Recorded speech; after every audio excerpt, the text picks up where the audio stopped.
when you church plant, you rethink your faith, because now when you go and you pastor a church, you already have a group of people who are committed. And so you try to reach new people, but you're kind of there with the people who are already there. When you are in a church plant, you have nobody.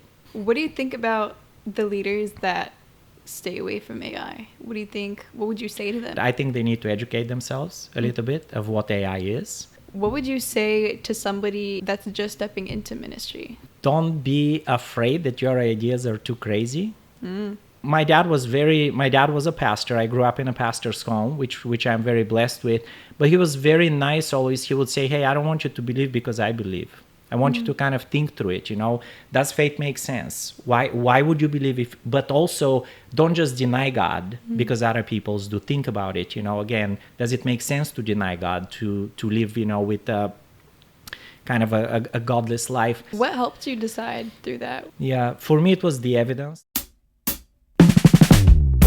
Welcome back to another episode of Ministry Reimagined. Or if this is your first time watching, welcome. We dive deeper into people's perspectives and their stories and the heart behind their ministry. This episode, we dove deeper into Pastor Boyan's perspective and how he views the differences between pastors and church planters, his experiences church planting, and the role that technology has played and is continuing to play in the work that he's doing. Hello. Hello. Good to be with you. I'm so glad. I'm so excited. This is my uncle, Chicho Boyan, we call him. Chicho is the version of uncle in Bulgaria. Yeah, and we're just talking how I was just telling her, call me Boyan, but it feels No, uncomfortable, so right? wrong. I do the same with people who are much older than me. It feels very wrong to call someone by their name. But but whatever you call me, people will know it's one or the other. What names are you used to? You're used to Pastor Boyan? So I go by Boyan only. I don't Boyan. give my last name because it's very, Levterov, it's very hard to pronounce. Yeah. So there are not very many Boyans. Yeah. So if you say Pastor Boyan, a lot of times that creates an issue because in documents, like the previous conference I worked at, they will actually put that as my last name. And it's, totally different than my license and everything else. So I have to clarify it. But yeah, Pastor Boyan is what I go with. Yeah. Well, I know a lot about you, but the other people don't. How would you introduce yourself to somebody that you're just meeting? For first time? Yeah. By the way, really glad to be doing this with you. I'm it's glad. cool to see what you guys are, kind of how your lives are developing and see you do a lot of more of this type of interviews where, you learn about different topics, different people and so on. How would I introduce myself? I grew up in a communist country. I spent the first 19 years of my life there in a very atheistic society and, grew up as a Christian in a non-Christian environment, which created some challenges. But I enjoyed every moment of it. I love my childhood. I have lots of Christian and non-Christian friends. As I grew up, of course, maybe because I grew up in that type of an environment, faith was a really big thing for my life.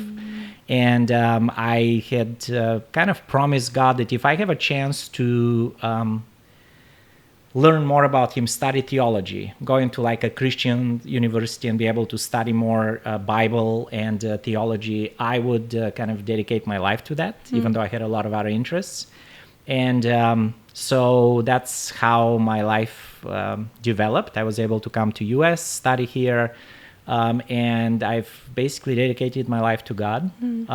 As far as myself, I have, like I said, so many different areas of interest. I love sports, soccer in particular, which probably would have been something I would have gone into if, I didn't have... To be a professional soccer player? I would have loved to, yeah. I played as a goalie. So I love that, like most of, boys and that grew up in our country, we all want to be like stars, It's another story if we could have made it, but, we think we were good enough for that.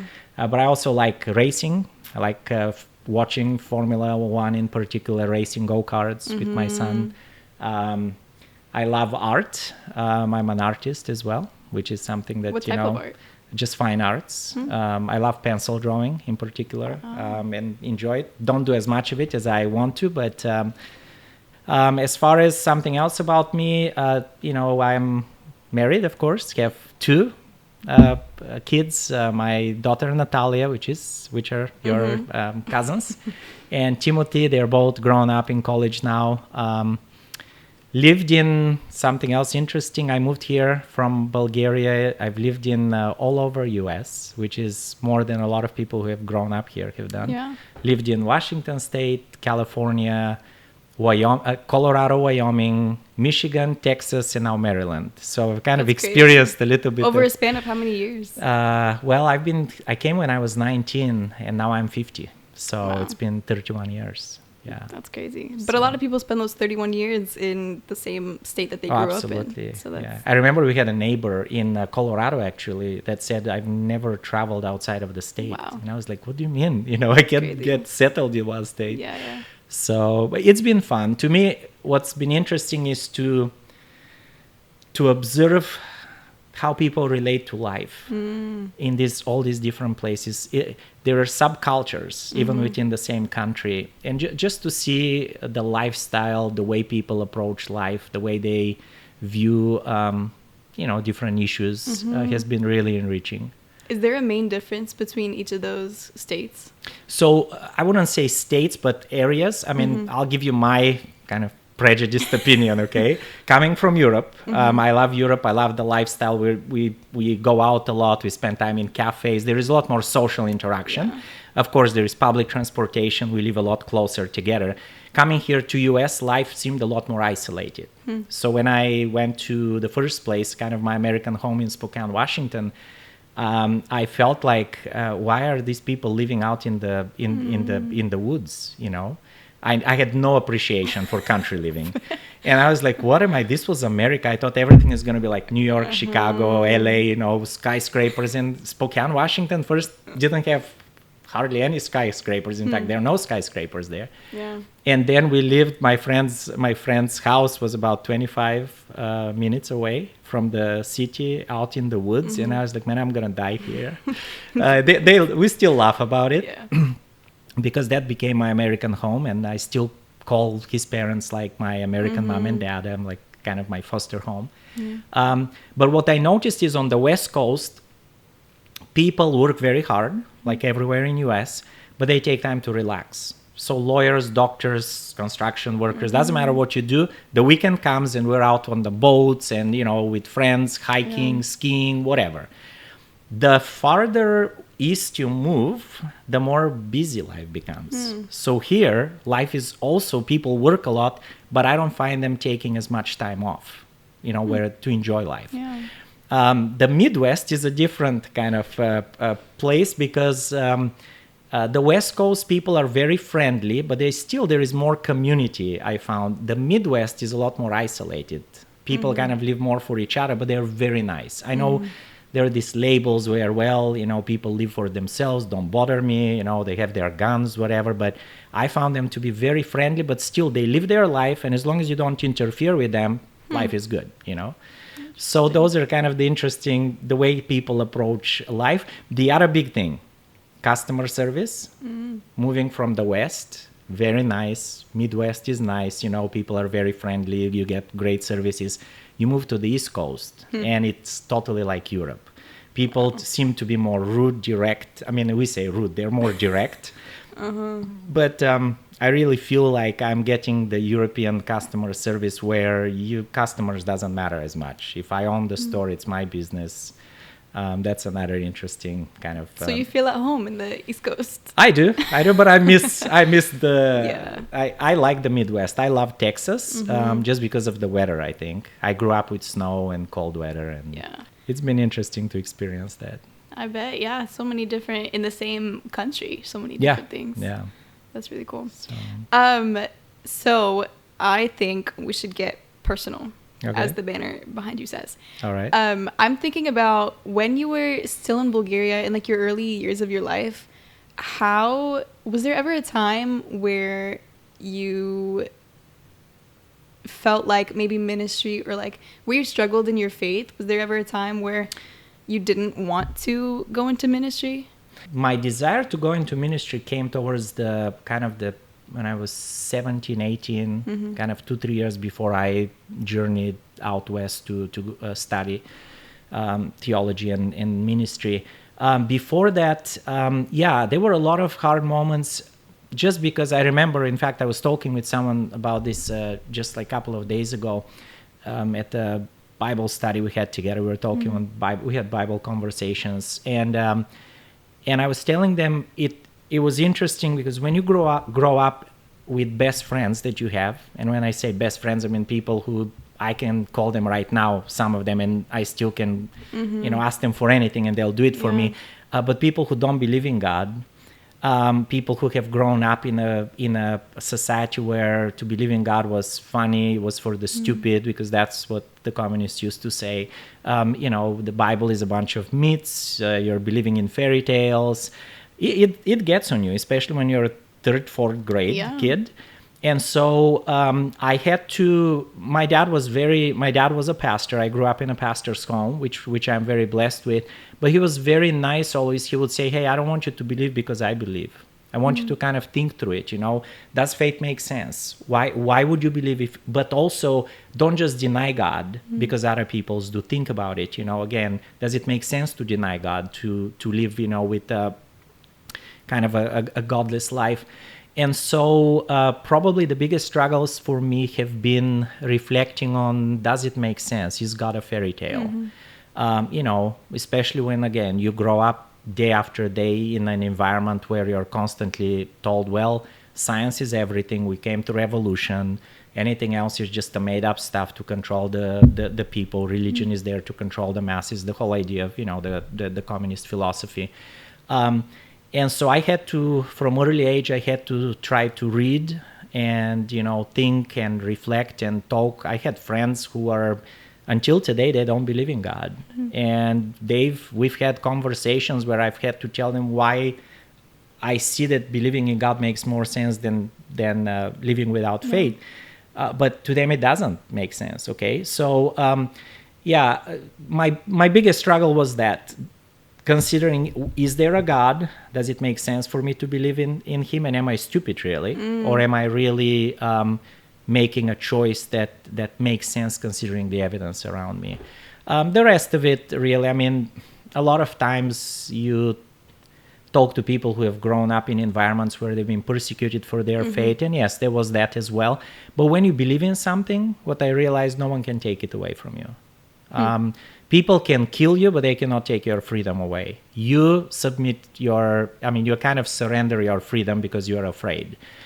So from that perspective, I've never felt like threatened in Bulgaria during my childhood, but it was hard to make up my mind and decide what am I really here for, deciding on my purpose, on my beginning, and so on. I don't know if that makes sense. What helped you decide through that? How did you find that out for yourself? Yeah, for me it was the evidence. I'm a very logical guy, so I think through things. To me, experience means a lot, but rationality, things need to make sense. So the first thing for me was just considering how probable was it really that we came out of nothing. I mean, just this very, very, of course, simple, logical illustration, if I want to call it, is if you find a piece of pottery in the ground, you're digging in the backyard, you don't say, wow, how did this form over millions of years? You say, man, where did this come from? How did it break? You see that there was a rational, intelligent touch there, So I love astronomy. That's another thing that I forgot to mention. I really like cosmology, astronomy. I like reading about it and studying about it. Looking at the universe, to me, it's like it's so complex, and there's so many laws there that keep everything together. That it to me it makes more sense to believe that there is a rational beginning and a rational God who started, or if you want to call them a God, a rational being who designed all this, then it just came, to be out of, simple chance. That was the initial part. Then afterwards, of course, the big part of it was we studied evolution, the whole idea that, yes, we talk about changing from one one species to another. There is this development. I don't see the evidence. Okay. Every time I look around, I hear the theory behind, but I don't see the in between, species. And of course, we talk about millions of years, but it still doesn't make sense, just rationally. And finally, to me, the last thing that made me choose to believe in God was my personal experience with Him, but also realizing that the Pascal wager, one of the great philosophers who, I'm going to paraphrase, basically said, well, I have two choices, to finish life, live life without God and finish, as an unbeliever, or live life with God and finish as a believer. What have I lost and what have I gained in either case? And if you believe in God, you have a 50% chance, if God is real, to have life after, you die. And in the other case, you're guaranteed to have nothing when you die. So I'm an optimist. I choose to live my life with God. Even just from the standpoint of probability, it makes more sense to have a 50% chance to, have something beyond this life. Yeah, that's really good.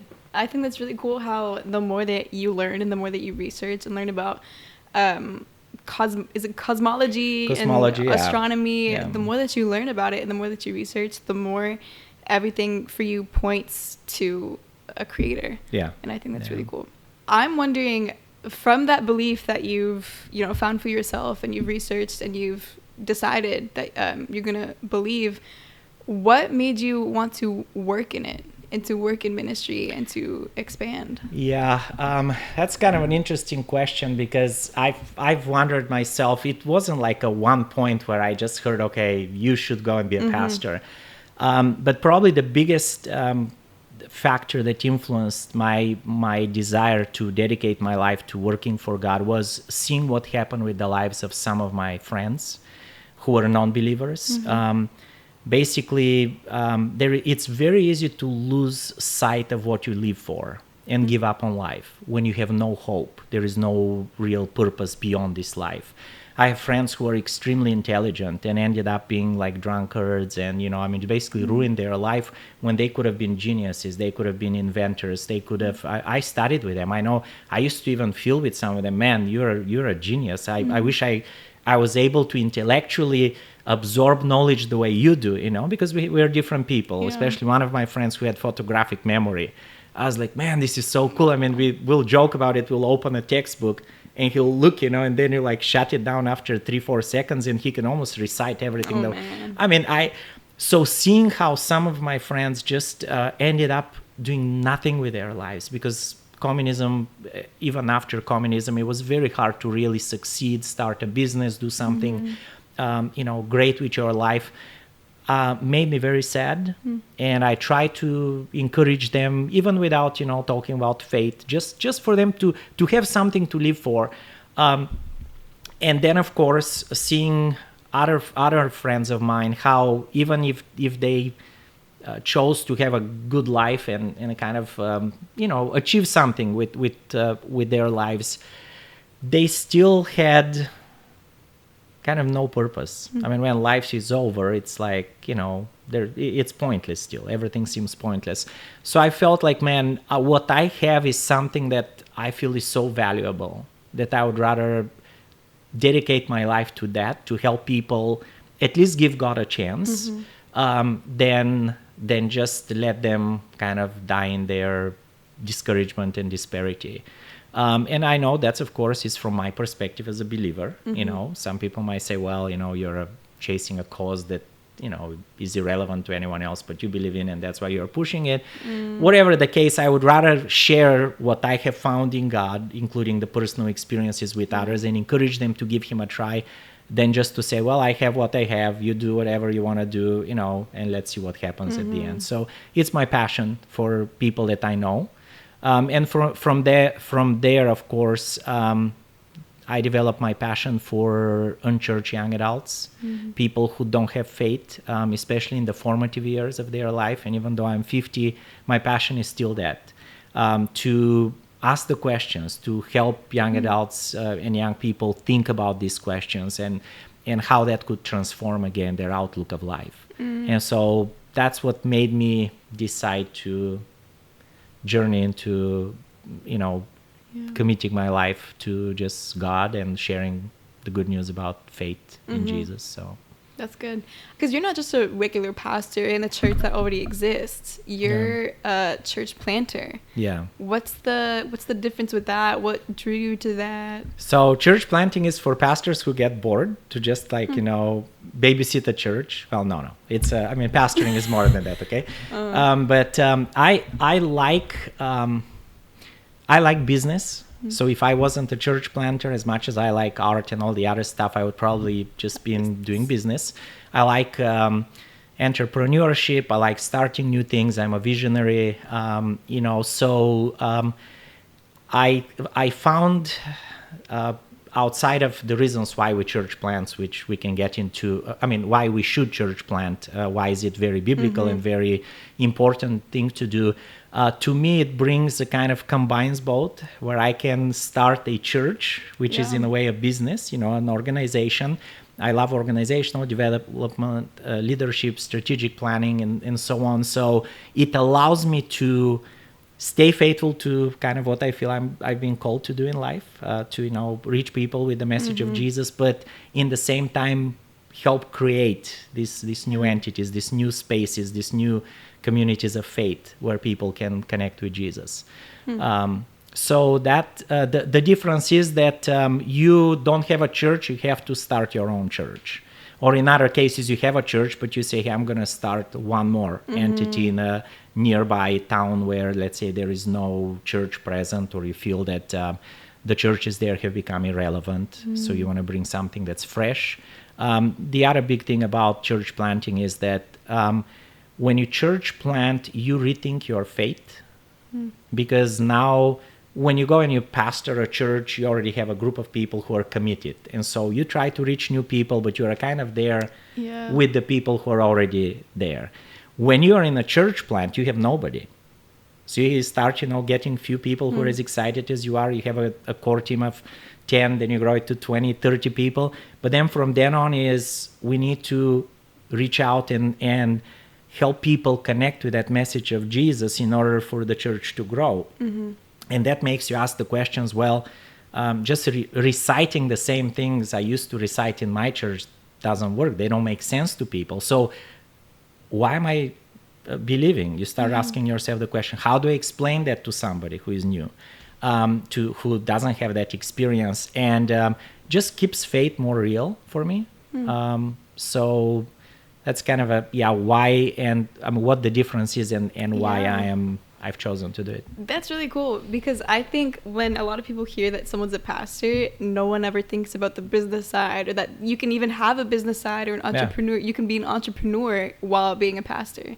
So I think that's really cool. Most good pastors, you'll find out they have another side to them.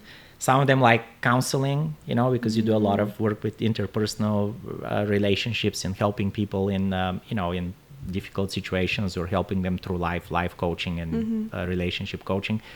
Other people have like business kind of interest. Other people could be, you can have medical, you can have studied, let's say, to be a doctor and still find the church environment be a place where you can incorporate some of that stuff. I have friends of mine who've been lawyers and are now pastors, which bring another kind of side to the church.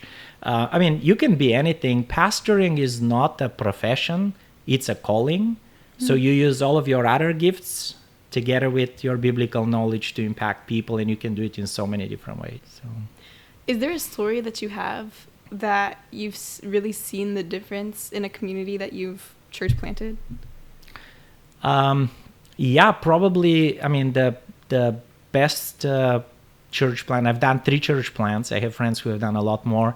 I'm working on the 4th one now, but probably the Crosswalk in Texas, the last church that I started before we moved to Maryland. Just to see how God took people who were so comfortable in their churches out on this journey where you are pressured to not just be someone sitting the church pew, and check in, on the weekend that you've been to church, but you are forced to really rethink your faith and relate it to those around you. Become more aware of how do you share your personal experience with God with others. Seeing that in the core team of people, about we started with 16 people there, and today it's it's a church with over 200 people with its own building and all that. To me, the story was to see.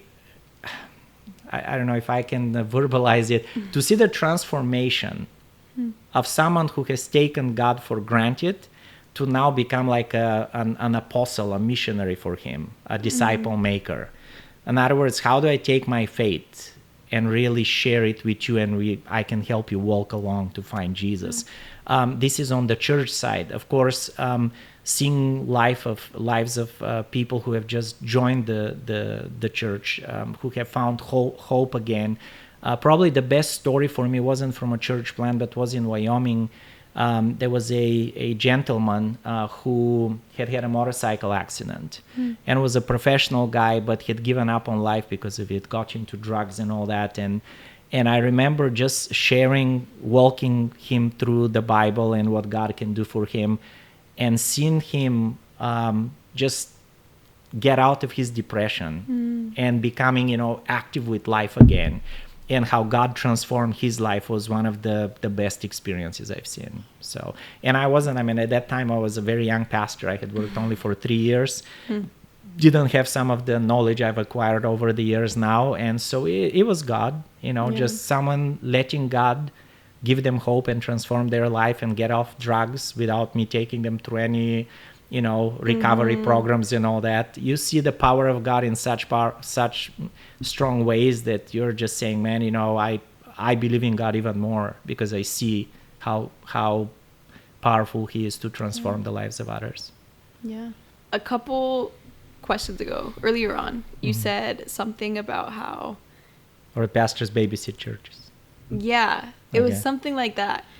What do you think you're doing different from the traditional pastor that you think more people should do? Okay, talking about pastors in particular. The tendency I have seen working as a pastor, seeing a lot of my colleagues, is that pastors come very excited, especially when you're young. You come so excited to the job, to the ministry.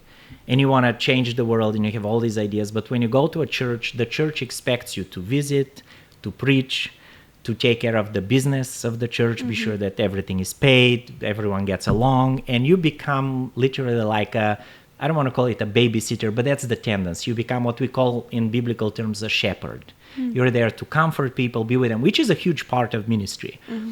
But I believe that when I look at the Bible, the role of the leaders, of the pastors, of the apostles, which I associate more with pastors, is not to care for the church as much, but is to help reach new unreached areas and people.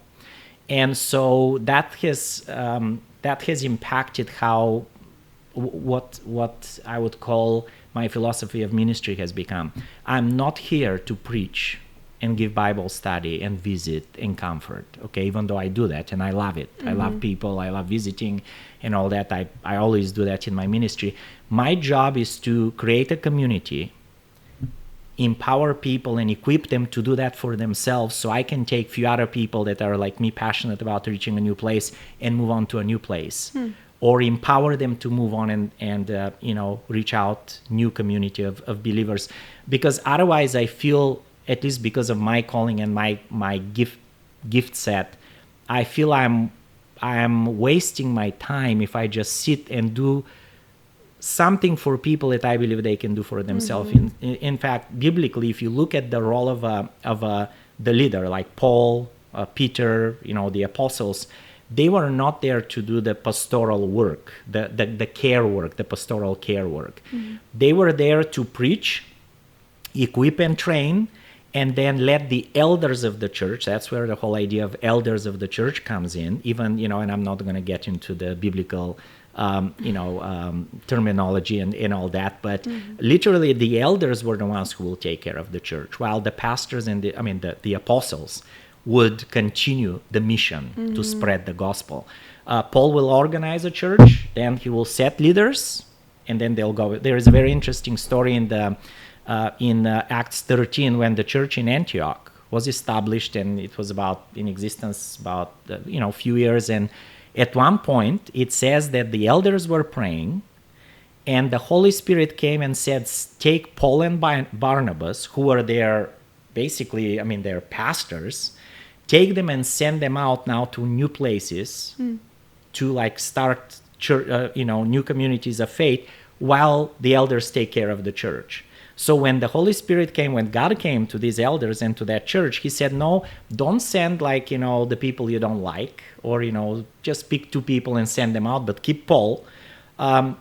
You take your best leaders, your best, your pastor basically, and your best leader, and you send them out, and you say, we'll be okay, you go start another church, So this is my philosophy of ministry. I'm not starting even renewal right now, which is on my shirt, right? I'm not starting renewal just to start a church for myself, even if it grows if God blesses, it grows in whatever, hundreds, thousands of people. I'm there to start it, create a team of people who can really take care of it, and start organizing a new team so we can go to another city and start another church. So my role is more a role of an apostle, someone who is there to keep multiplying the ministry of the church through leadership multiplication and so on, than to just visit people, give Bible studies and so on. There are a lot of people who can give Bible studies better than me. There are people who can counsel better than me. They're professional counselors in my congregation, why am I doing things like I'm the only one who can do that when I have so many other people who are capable? And it also teaches the church, when you take that approach, to that they are not there just to listen to me, they're not dependent on me, but they're there to be active. The church is a body of believers. Everyone has a gift. They are all more involved when I'm not the person doing everything, So, and it's hard, I have to say. We a lot of people at church, and I would be the same way probably, they like having someone else do the organizational stuff. So we just go in, listen to a sermon, then go home. But that's not the church that God intended and Jesus intended when he initiated the whole Christian movement, I believe.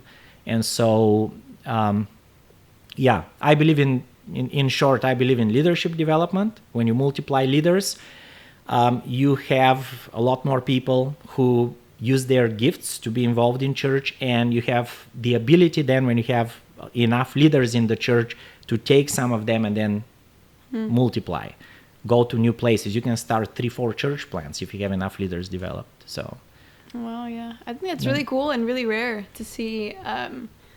A lot of even just people in ministry, because a lot of them can think, oh, well, God gave me this gift, so I'm going to be the person to do all this stuff. But see from the perspective of use the people around you, and that you're not the perfect person for it. So there is a good book that transformed the way I think about ministry, even though it was it aligned itself with what I believed. It's called Hero Maker, written by Dave Ferguson, and there is another one of the other guys that works with him. But it had a statement in there that really made me think a lot about this, that the job of a leader is not to create another leader, okay? But to create a leader maker, all right? So I can empower you to be a leader, and I can say, wow, I want Celeste to be a great leader. But if I do that, I've done disservice to you, because then you think like you are everything, right? Yeah. If I can install the mentality in my leaders, the leaders around me, and in myself, that I'm here to develop other leaders, then that creates a movement among the church. You move from a entity to a movement that Jesus created. What did Jesus do? He chose the disciples, but he told them, go make other disciples. And I wish that word would be even translated differently. Go and make other disciple makers, because it's not just let me share Jesus. Now you gotta go and you gotta share Jesus with others, so it's always this multiplication idea that I find so strong in the Bible. That's really cool. Yeah. I think, well, first let's give you a plug on Renewal Church. Where can they find you if they're... So renewalchurchdc.org is the website. That's probably the best place, because at the moment we're homeless and looking for a home. Part of it is because we are still worshiping at a school building, and during the summer they take, this year they decided to do remodel for 5 weeks. So we kind of found yourself having to do outdoor church and all that. But we are also looking for a new place. And the main idea behind what we are trying to build with this new church plant is we are trying to grow a church out of a center of influence, or what we call urban centers of influence. We are creating a space where literally we think of it as a space that's going to become a hub for building a community. It's going to have a cafe in it, where we can attract and interact with people. It will have we have some people who are very gifted with technology. There is going to be like a tech space environment where people can learn and grow in knowledge of coding and developer. Help young people who want to become developers gain that knowledge. As well, part of it is because of our community. We are planting a church in a area of DC, northwest DC, where Rockville, Gaithersburg, and North Bethesda, that's called the tech corridor of DC. A lot of the tech and biotech companies and government offices are there. But the idea of the space we're trying to build is not to be a space where we have worship once a week, like a lot of churches kind of have created the image of, but a space where things are happening all the time. You can come and you can get health coaching and be a part of a group that meets within that space that works on preventative health, or you can be a part of a group that loves outdoor sports, or hiking or outdoor activities. You can be a part of we have a Bible we have a book club, not a Bible group, but a group that just reads books and talks about them. I would love for us, once we have the space, to develop like an art group where you get together. Right now we do it, but once every 3 months because of space restrictions. So it's a community where life happens, and in that environment we can share with each other the benefit of walking with Jesus and what does that mean. And people who don't know Jesus can not only find a kind of an environment where they can satisfy their everyday needs of life, but can also find an environment where they can learn more about how they can grow spiritually closer to God. This is the vision behind it, but it requires the right space. It requires a little bit of fundraising, which we're doing now. But we're excited. We're hoping that by the end of this year, we'll be up and running fully, or at least be at a more permanent space. And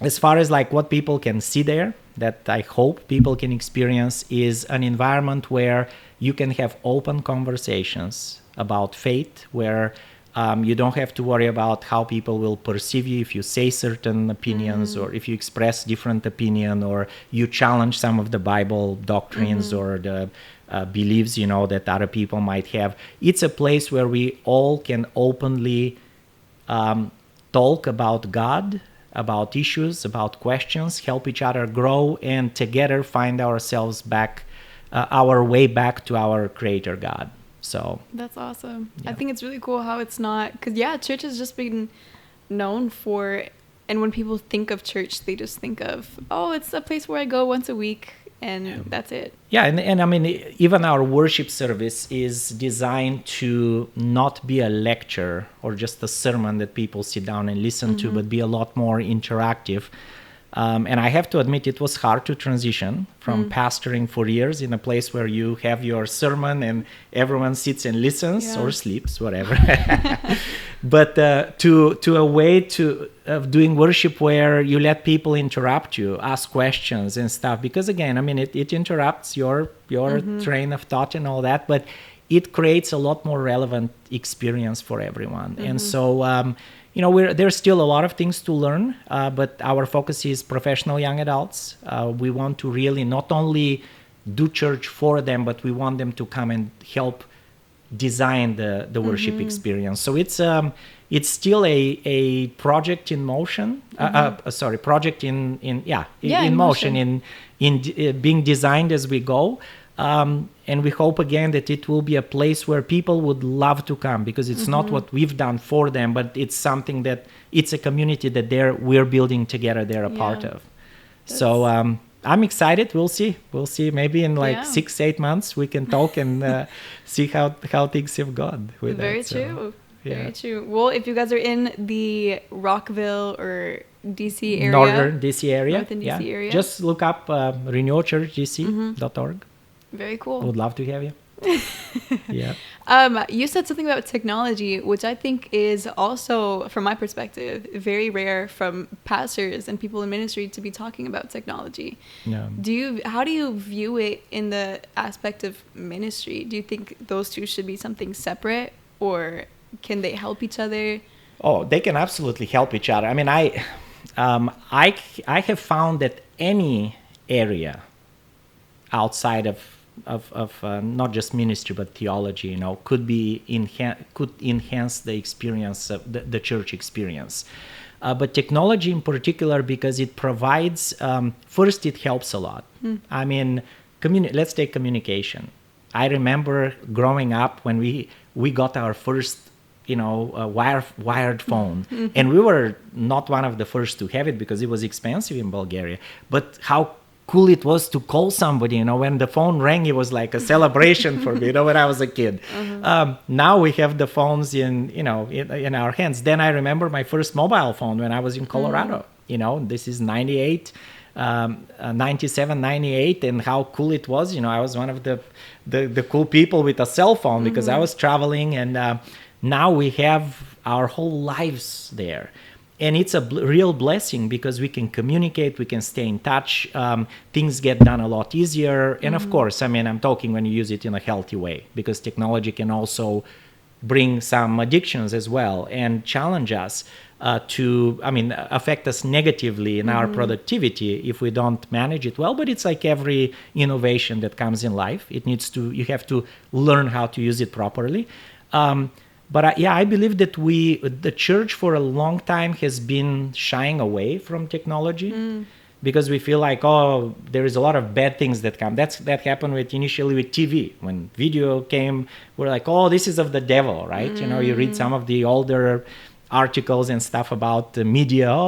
This is horrible. You look at all the bad stuff. How about we use it for good? I mean, God created us to be visual people. So I look at today's technology the same way, not as a threat, but how can we learn to use it for in an effective way for ministry? And the other big thing about technology that I've been challenged, and your dad has been a part of that as well, because he's he's a developer, he's a kind of what I call tech guy. And there are a lot of other tech people that I have interacted with. I think the church, so each one of these segments in our society, like the artsy people, the more people who love philosophy, more of the, I guess everyone could be an outdoors person, but let's take the tech people. There is a particular way of thinking. There is a particular way that each one of these groups views life.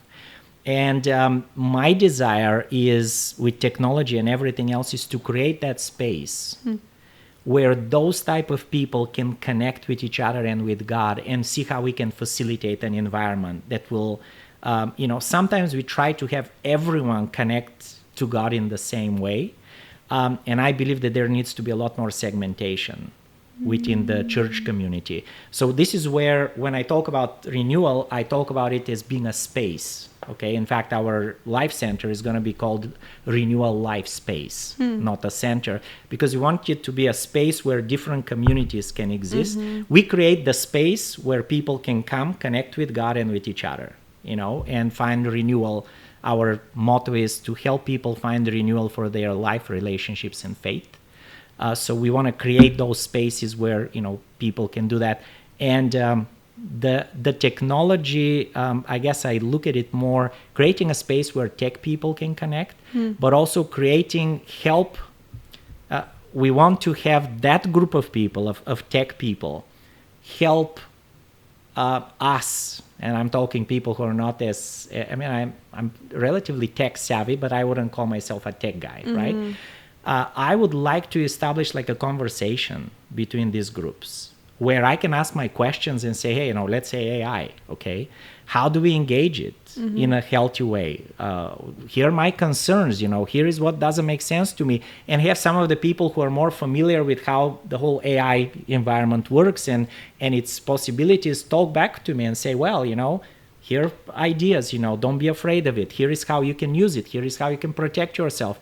So I just see that technology can open and is opening a lot of doors, but if you don't know how to use it right, you can get in real trouble. So I want to not only incorporate technology, but I want to have a group of people who are very tech savvy and understand it better to interact with people like me and help me how my life could become better in a healthier and more positive way with it. I don't know if that makes sense. But, yeah.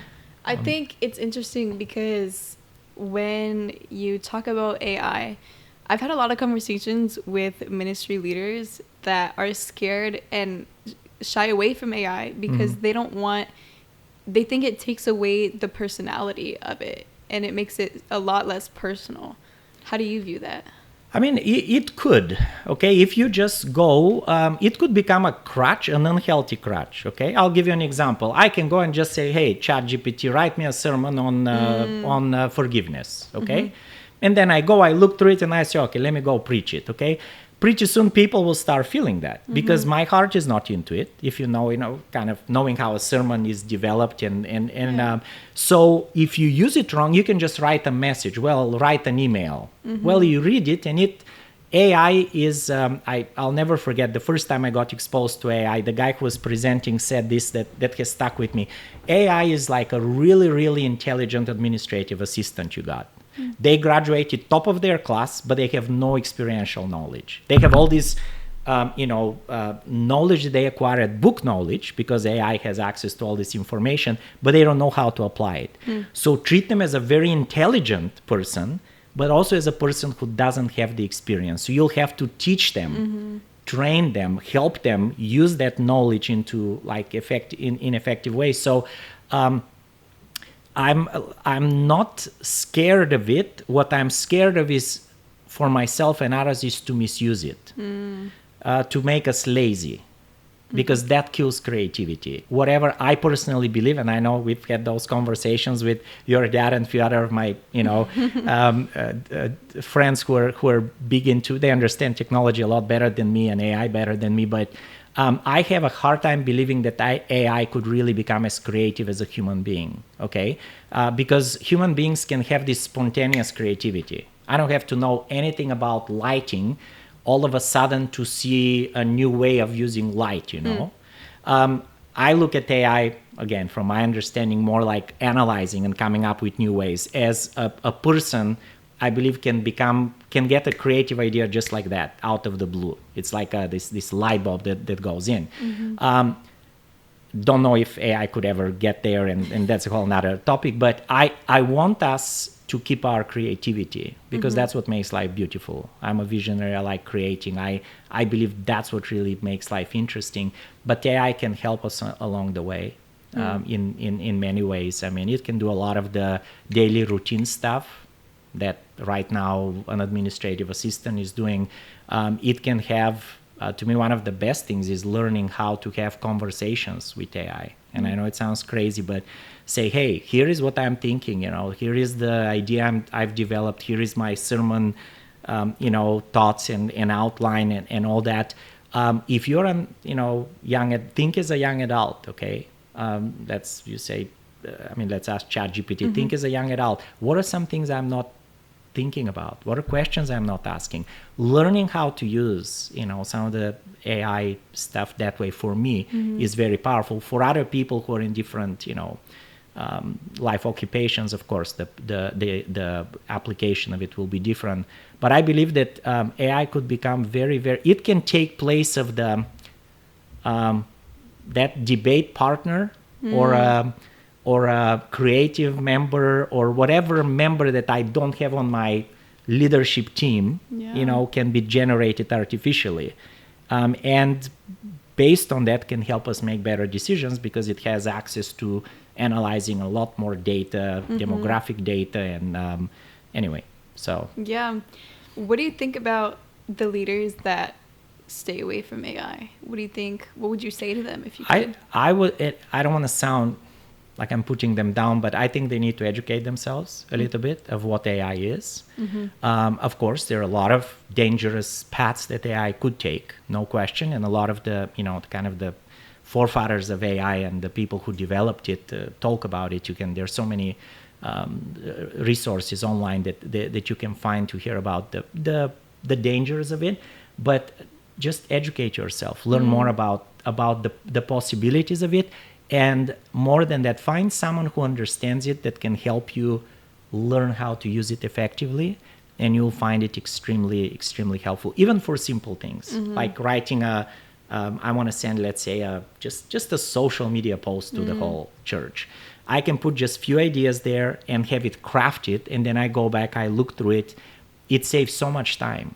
And I don't look at it as being lazy because it's the same thing as if I have, let's say you write something and you say, hey, would you just edit it for me?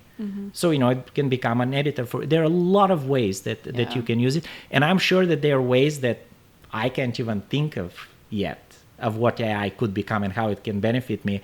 But we have to use it. I mean, I remember getting a calculator when I was growing up, and my mom said, you can't use it because you will not learn how to add in. So I had to learn to add and subtract. I think there is point of us growing in knowledge, but I also don't think that I should, once I know how to calculate, instead of taking 10 minutes to solve an equation, I can plug it in and then take that and use it for the application I need it for.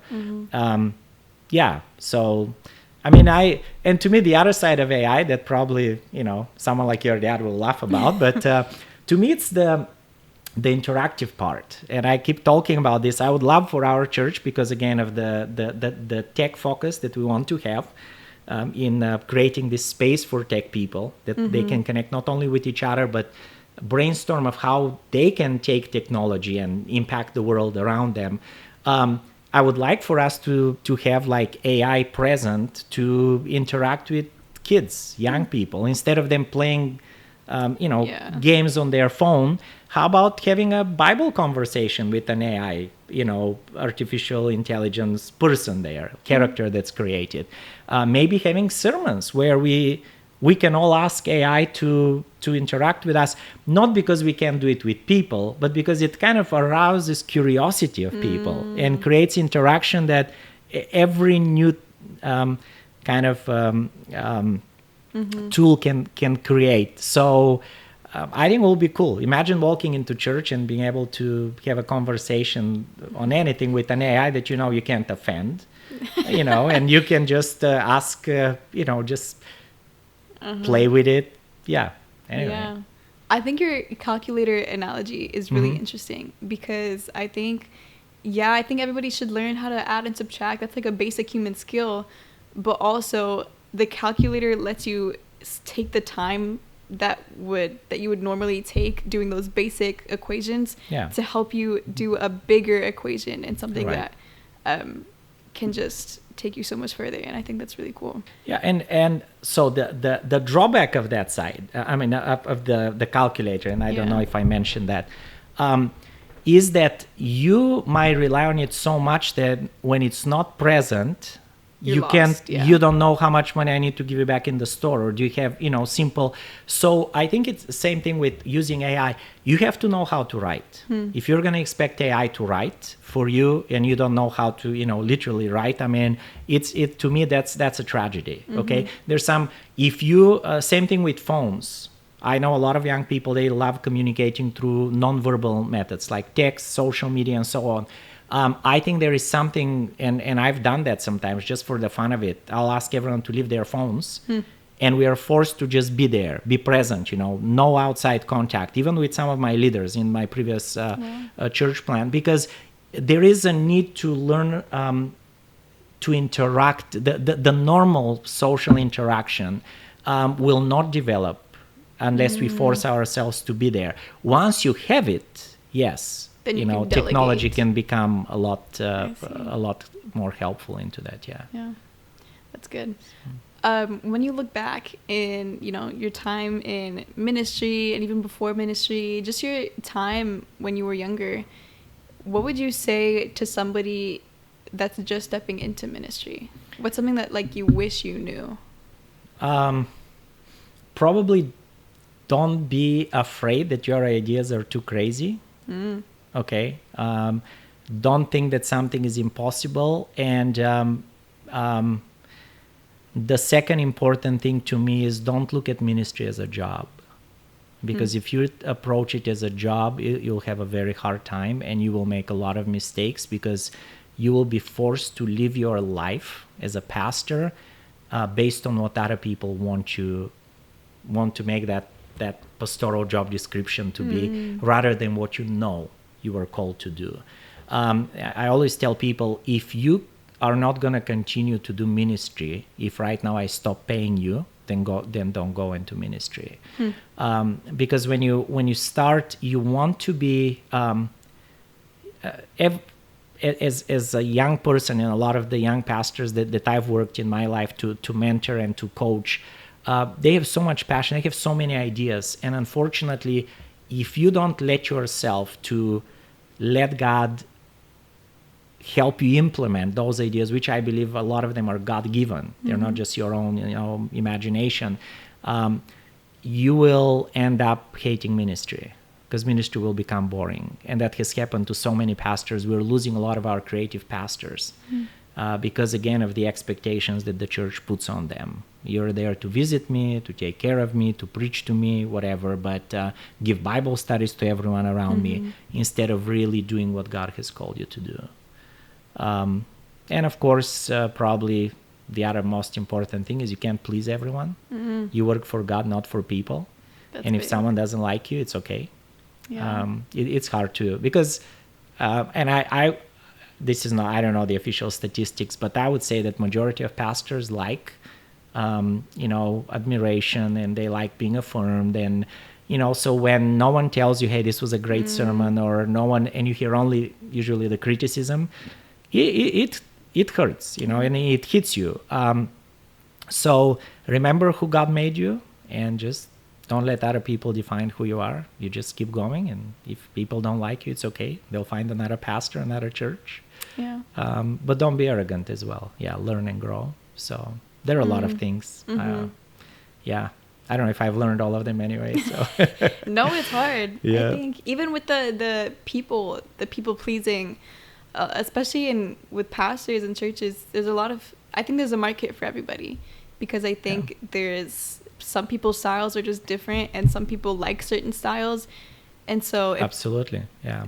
There's a lot of times where people feel like they're not getting the style that they need. And so they just shut down church altogether, because they're like, oh, well, this is what church is. I don't like it. Yeah. But church can have so many different styles that maybe they just haven't found the right one yet. Absolutely. And this is where I need to remember, my style might not connect with everyone as much as I want it to, to be like the best pastor, whatever. It's teachers. Yeah. Did I connect with all my teachers? They were all good people. I'm sure they had most of them, the majority of them had their heart in the right place. But I have 2 or 3 teachers that I really liked to, because I connected to them. One of them was in physics. I'm not even in physics, okay? But it's just she was an amazing teacher, So I think it's the same as pastors. By the way, this is why I believe in church planting so much, because it helps to create, not we can never have enough churches, okay? Because each church has its own personality, its own way of connecting with people. It allows to have different styles, different formats, different personalities, you know, of the people that are there, the different people groups. So sometimes we feel threatened when we hear, oh, another church started, half of our people are going to go there. Well, church is a place, a community where I need to connect with God and with the people around me so I can keep growing spiritually. We can disciple each other. So if people find another place where they connect with God, praise God. Yes, I want them to be in my church, but as long as they're connecting with God, who cares? If it's not my kingdom, is what I like saying, but it's my kingdom. I mean, it's God's kingdom, you know, so I'm just a little part of it. But it's so hard because when someone leaves, especially when you're church planting, and someone you see, well, they don't like what you did, or maybe you just didn't express it correctly, whatever. It's like, oh man, you know, what's wrong with me? Why am I not, you know, it's, you really have to kind of put your ego aside and let God lead. But yeah, it's yeah, that's I'm glad you said that, because I was going to ask about it, but I just forgot about when it comes to church planting. I know there's a lot of, like, at Andrews, let's say, there's, I think, 5 different churches on the same campus. Like, we're all within a 2-minute walk.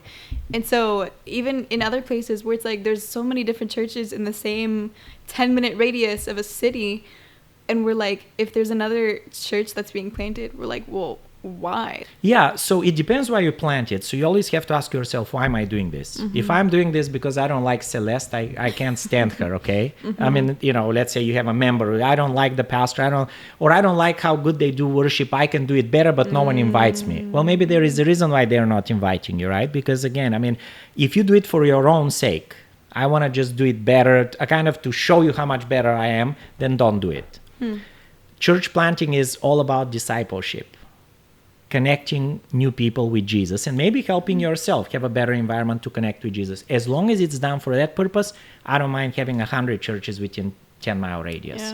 Because again, statistically, 2 churches will grow faster than 1 church of an equal size, just because of the simple fact that they offer 2 different type of personality of churches, you know, and more people can connect. So it's the same thing with small groups. Why do churches that have small groups grow? Because you have all these small I might not relate to the overall worship, you know, the same way or be as satisfied, but I have the group that I connect with. And so the more of these groups you have, the faster you grow. Statistically, it works out better as well. Yeah. Wow. We need to stop looking at church planting as a threat, because then we'll stop growing. Yeah. So. That's really good. Because like I said, even with those 5 different churches at Andrews, they're all so different. Like, they're very different vibes. One of them's more contemporary. One of them's more conservative. One of them's, there's just so many different types. And so, like I said, there's a market for everybody. And I guarantee you, if you close 2 or 3 of these churches, you will have probably 2/3 of the people who go to them will not go to any of the others. Okay. So what have you gained? Sometimes you say, oh, let's all come together. It's good to be, you know, once in a while to have these big assemblies, because again, I mean, we need to learn with each other's kind of differences, respect each other. But also, unfortunately, it always happens. The moment you close, you combine churches, you're going to lose people as well, because they just don't connect. There is a reason why some people are not at church, not because church is bad, but it's like a language. My favorite illustration is start speaking to people in Bulgarian when I talk to them about church planting. And I'll make this beautiful appeal for, hey, why don't you give your life to Jesus, you know, and all that, you know, in Bulgarian, okay? And they'll be looking at me like, what are you talking? You know, like, and I'm like, man, you guys must not like Jesus. No one is responding. Why are you so stubborn? You know, why didn't you respond to my appeal? I'm speaking a different language, right? So each church, even when we speak English, has a different language, different appeal. So sometimes I just don't connect. It's not the people. We say, well, people don't want to be in church. No, sometimes just they haven't found the right environment as well. So it's very important. And and I'm glad that more and more conferences, you know, I'm in the Potomac conference here on the East Coast, and I know when I was in Texas, it was the same thing. There are conferences that believe in this, this multiplication, because they see the benefit. And those are the conferences that grow, because, again, it's just the way God created us to be. So that's good. I think this is the last thing I'll say, but that's a really good perspective, because I listened to a interview from Brandon Lake. I don't know if you've heard of him. He's a singer. Yeah. And he was saying how for him, he avoids using some of the fancy churchy language, like saying, holy, holy, holy. Well, you have to appeal to the people that you're trying to appeal to. So like if you're trying to appeal to someone that's never been to a church before and doesn't know what these words mean, singing a song like that, they're not going to know what you're talking about. So it's like singing in a different language. Absolutely. Yeah. You also have to, I mean, holy, holy, holy. If you've been at church and you've left church and you come back, some people associate that with, I'm back with God now. It's very interesting how we are created, So there is room for that. Yeah. But you're never going to reach people who just don't connect to that church language. So, it's not either or, it's both done for the right reason. Very true. So, yeah. I think that's good. This was really good conversation for me. I feel like your perspective is very fresh. And I don't see a lot of other pastors. Maybe I'm just talking to the wrong pastors and the wrong ministry leaders. There are quite a few of them, out there. Yeah. So, but it's a really good perspective to have, and not to have your mind closed on AI and technology, and just to open your mind on what it can even do, and to be open to it. Yeah. So I think that's really interesting. So. Yeah, absolutely, and I'm glad for what you guys do too, because like I mentioned to you initially, like. Even the way, like, participating in, like, podcasts and all that, stuff that I'm trying to get involved in, it's different compared to the TV type of presentations we used to record when I started ministry, and I find this type of an environment, like a conversation, a lot more powerful than watching a TV program on how to be a pastor or somebody's story, whatever. So. Really glad for what you do, because I've watched your podcasts as well, and they're very interesting. The conversations, So hopefully this is thank you. Been interesting and benefits people. Yeah, that's the goal. Yeah. I hope next time we talk, both of our little things will be in a different place where they are now and moved further ahead. And I would like to do an interview with you once we start our podcast to see. To see our perspective on some of the issues that we are going to be. Oh man, I'm not used to that. I'm used to being the one asking questions. Know. It's okay. That will give me a chance to speak less and listen more. So yeah. That's funny. That's good. Well, thank you for your time and you're welcome, and success with your everything that you do as well. Thank you. Thank you guys so much for watching to the end of this episode. It's a pretty long one, so I don't know if either you fell asleep or you actually enjoyed the conversation. Either way, you're watching this part right now. So thank you for watching. If you did enjoy this episode, we encourage you to support this podcast so that we can keep making more episodes just like this one by subscribing, leaving a review, commenting, rating the video, and sharing it to the people that you think might like it. This podcast is powered by Virtual Staff Network, where we build tools to help make ministry life more efficient. Check us out at virtualstaffnetwork.com. Thank you again for watching.